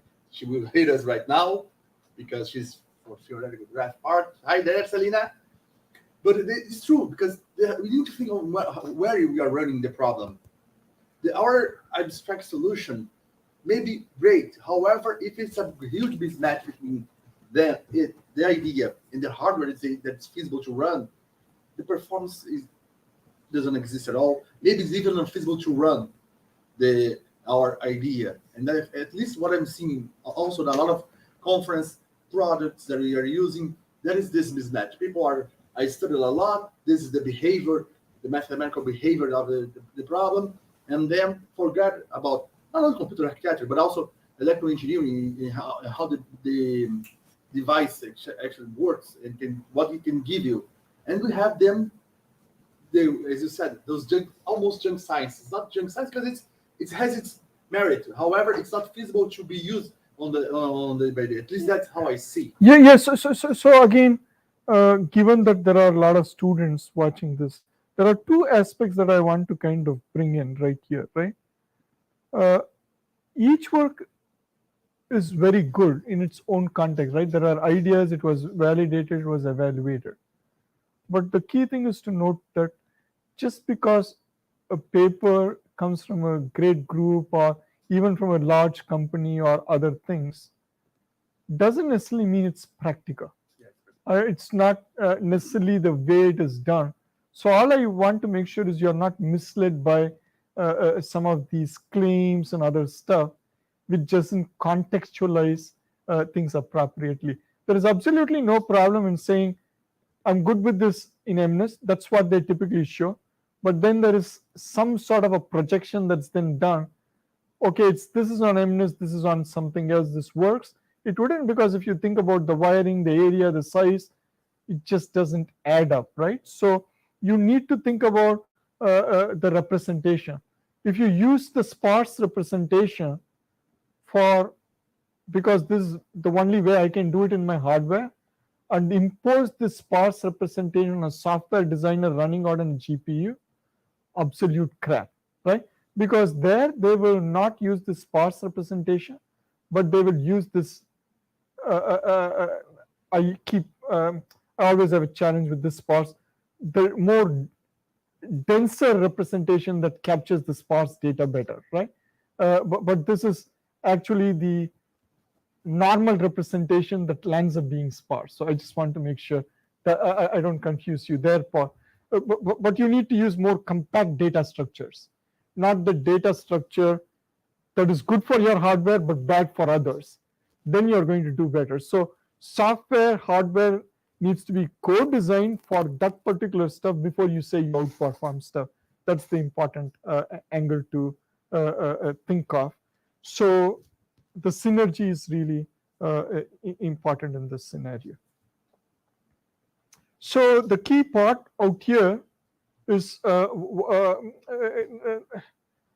you can notice that if you applied this on a traditional Mac crossbar type computation in GraphR, this is a prior work, they again get a lot of improvement, but now what we land up, and this is how the gather operation types happening.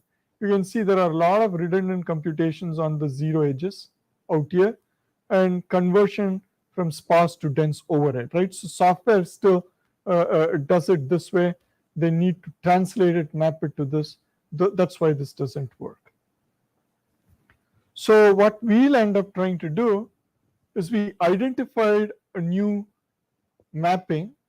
Instead of just that MAC operation, we were also supporting a content addressable memory, which can just translate on the fly from this sparse to dense representation and do selective MAC operations. So we have a gather operation, as you can see, every thing that's ending with node 1. You can do a CAM operation on this and select all the weights associated with just that part, right? So if you have a CAM operation that's supported, followed by a MAC only on all those nodes that are activated by that CAM operation, you can still do the summation of WI/XI for just those nodes, similar to this, without redundantly storing. But you also need to separate out the data structure and map it appropriately on this hardware. So that was really the key part, right? First, making sure that you're adding a new primitive to the underlying technology, and then breaking the problem to map the software on that hardware, right? There needed to be two advances. One is how to support a new primitive on this new technology. The second thing is to find the match between the hardware and software. When we did this, we were about 22x better than the same technology, same application. You got this much better, just better hardware software match. The other part that I want to kind of point out in this, I'm not going to tell where, this was in a recent top tier architecture conference this year.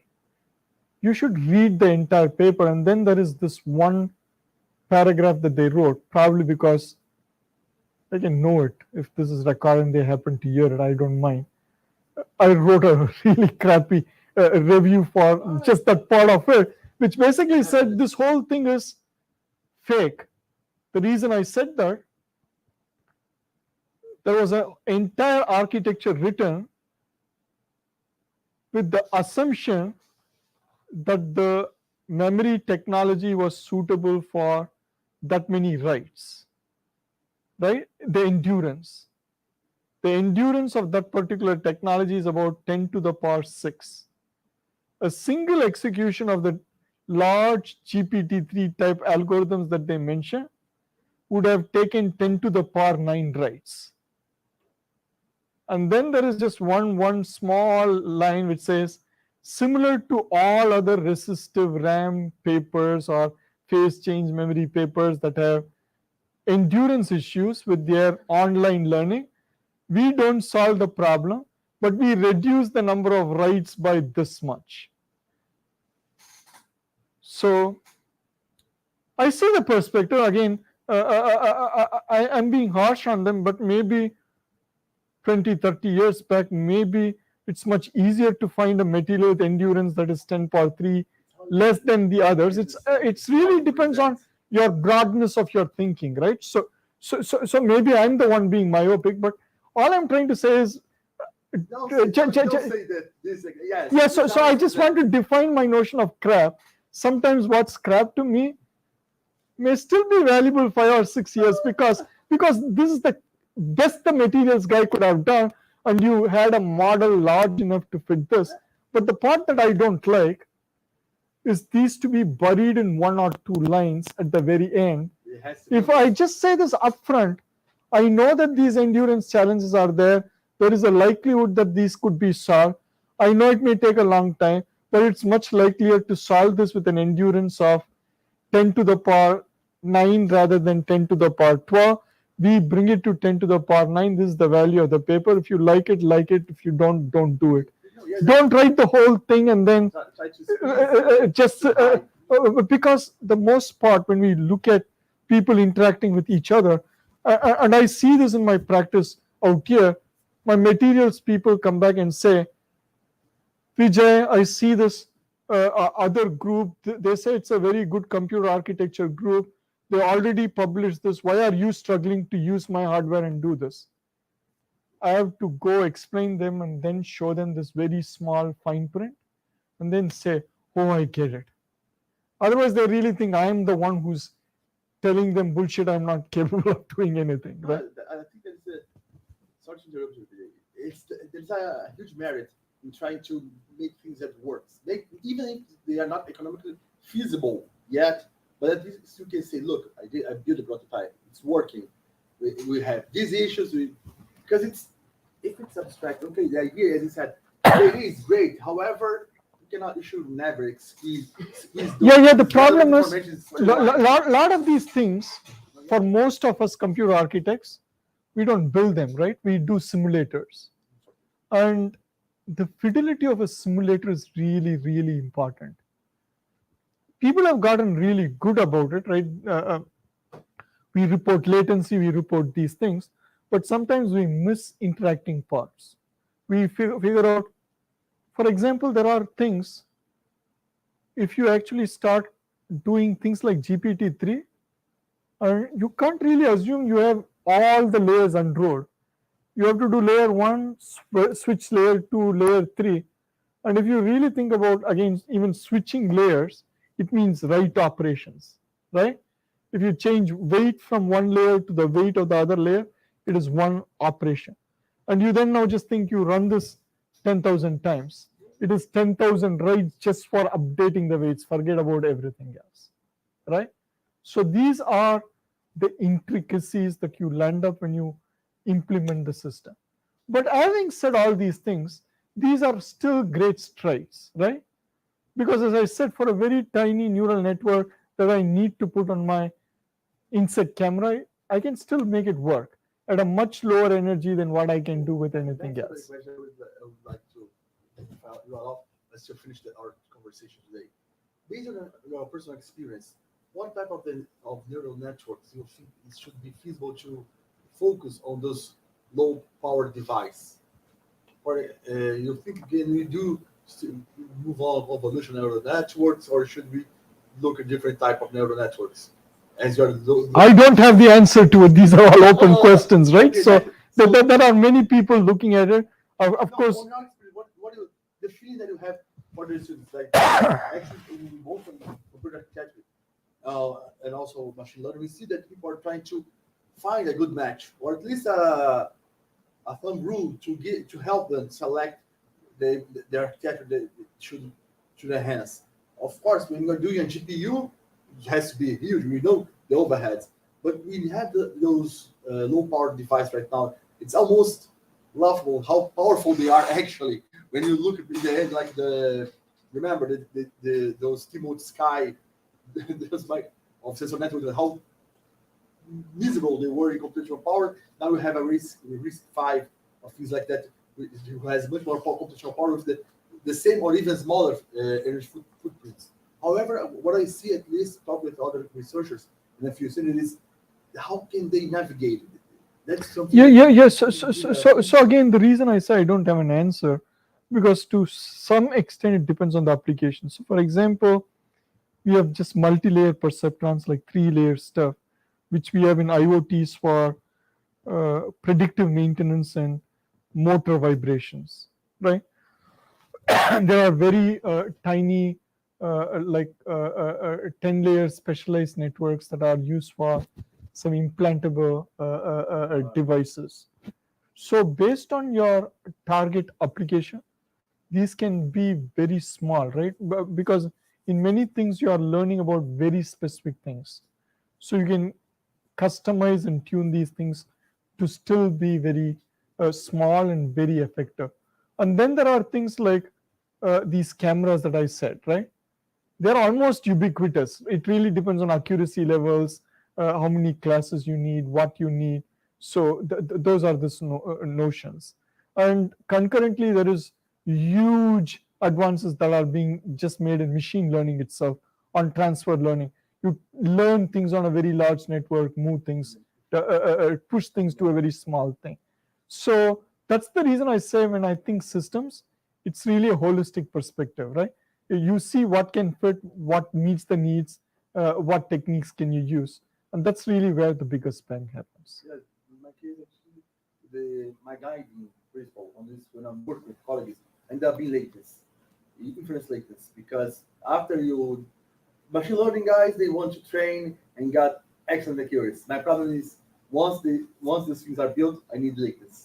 That is right. That's it has been for now my principal guide. Yes, I just want to show you one last thing, maybe a couple of slides, and then I'll stop there.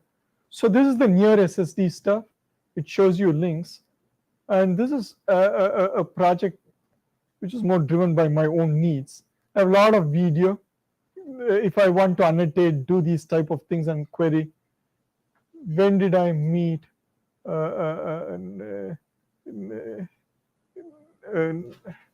my friends Diego and Gabriel last time, right? So if I actually want to answer a question from all my photographs, how do I land up taking this?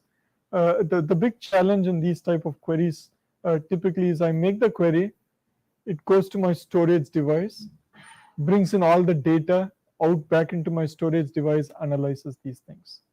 And let's assume that when I stored, I was smart. It did face recognition, put metadata with this. So just let's say we put metadata with all the frames together. It still at least needs to bring metadata from every frame out here.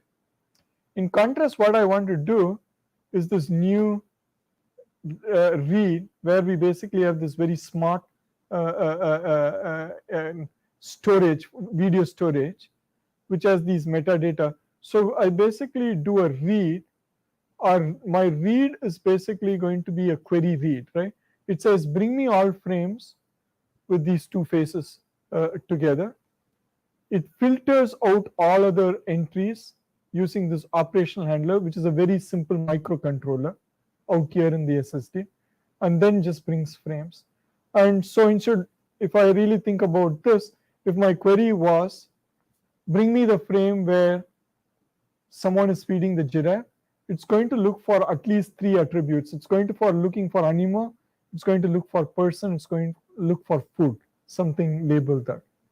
So all I need to do is from all the metadata, this very simple microcontroller just needs to check for a bit stream, a bitwise operation.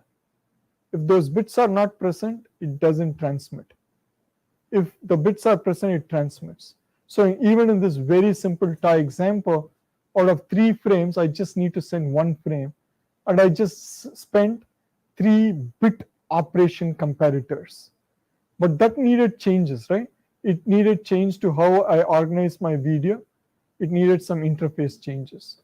The first time we did this, we just supported these simple operations. And this was just done by changing the firmware of this SSD. And it basically provided significant change. But the second part, we didn't want to change the interface to it. We still wanted to maintain the block interface so that it's compatible with all other software that will read files, because it's just not my video data in this file system. There is also other word data, other things that I keep in my SSD. I still want to work. So we just translated and made this work with a normal file system.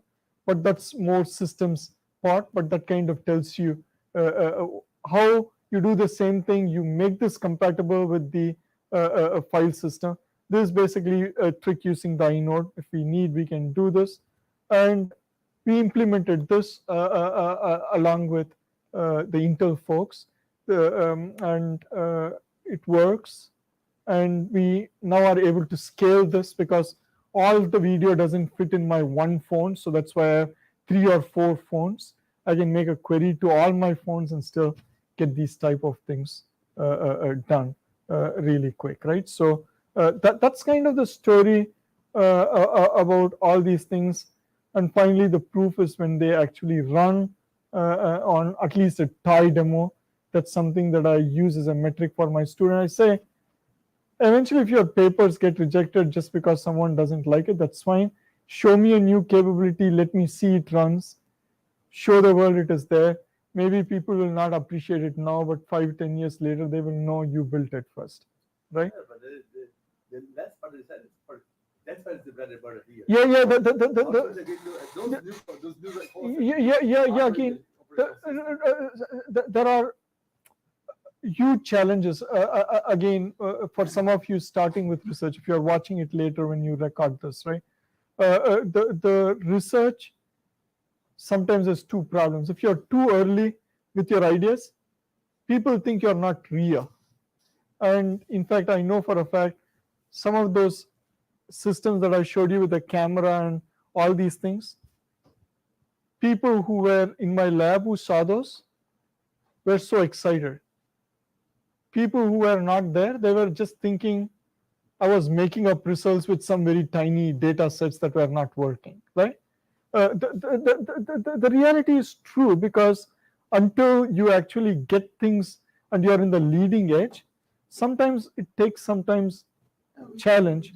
Or the other part of it is, if you're in the trailing edge, let's say you publish a paper 2 or 3, and then you're the 5th or 6th paper, the barrier becomes higher to do this, right? So you really need a sweet spot. But where personally my research group has been successful, if we have been in the leading edge, right? You jump to a new area, new topic, new things, show things work end to end. It's a long waiting game, right? Sometimes you wait a long time for people to understand it as leading edge. Sometimes they may not even recognize it was you who did it first, but it doesn't matter. It's just making sure you make a real perceptible change, the joy of making things work. Finally, that's why we are here, right? We are engineers, we are scientists. We want to make things, we want to make things work. We want the world to be a better place. We want to share our ideas. Whether we like it or not, we are playing a part in making things. And this is the final thing that I really want to emphasize. When you start your graduate school, when you start your careers as young professors, I know there is so much pressure. You think about papers, you think about publications, you think about research grants, you think about jobs. But finally, what you do, the skill sets that you develop, the failures that you have as you build these things, understanding what not to do, these are a lot more valuable in the longer run than the real things that you landed up doing or even producing. So each is a joyous process, and doing it together with people with different skill sets, I think that's really the most important. And I thank you for sharing your time with me. I thank you for coming, Vijay. It's has been a great talk. As you said, that you said going in the leading edge. Sometimes people don't understand. We all have the situations, but we should also. The students are here. Not